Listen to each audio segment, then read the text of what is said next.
Hi friends, ఈ వీడియోలో నేను మీకు మీ మొబైల్ ఛార్జింగ్ స్పీడ్గా అయిపోవడానికి టాప్ 5 రీజన్స్ చెప్పబోతున్నాను. ఆ రీజన్స్ తెలుసుకొని మీ మొబైల్ ఛార్జింగ్ని సేవ్ చేసుకోండి.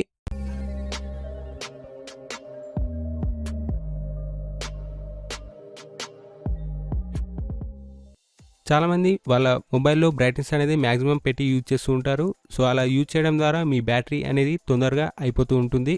సో మీ బ్రైట్నెస్ని మినిమంలో లేదా ఆటో మోడ్లో పెట్టుకొని యూజ్ చేసుకోండి. దీనివల్ల మీ మొబైల్ ఛార్జింగ్ అనేది చాలా వరకు సేవ్ అవుతుంది ఫ్రెండ్స్.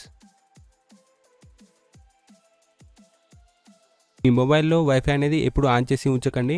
మీరు వైఫైని ఆన్ చేసి ఉంచడం ద్వారా మీ మొబైల్ అనేది వైఫై కోసం సెర్చ్ చేస్తూనే ఉంటుంది. సో దీనివల్ల మీ మొబైల్ ఛార్జింగ్ అనేది తగ్గుతూ ఉంటుంది.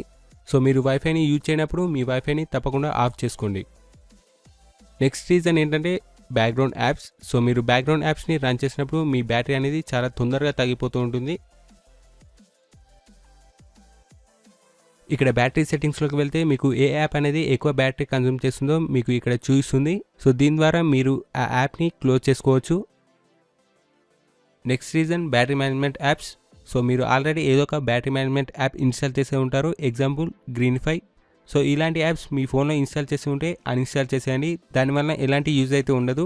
సో ఆ యాప్ అనేది బ్యాక్గ్రౌండ్లో రన్ అవుతూనే ఉంటుంది. దీనివల్ల మీ బ్యాటరీ అనేది తగ్గుతూనే ఉంటుంది. సో ఇలాంటి యాప్స్ యూజ్ చేయకండి ఫ్రెండ్స్. లాస్ట్ రీజన్ మీ మొబైల్ ఆపరేటింగ్ సిస్టమ్ని అప్డేట్ చేయకపోతే అప్డేట్ చేసుకోండి ఫ్రెండ్స్. ఎందుకంటే ఆ మొబైల్ అప్డేట్ అనేది మీ బ్యాటరీ ఇష్యూస్ని ఫిక్స్ చేయొచ్చు.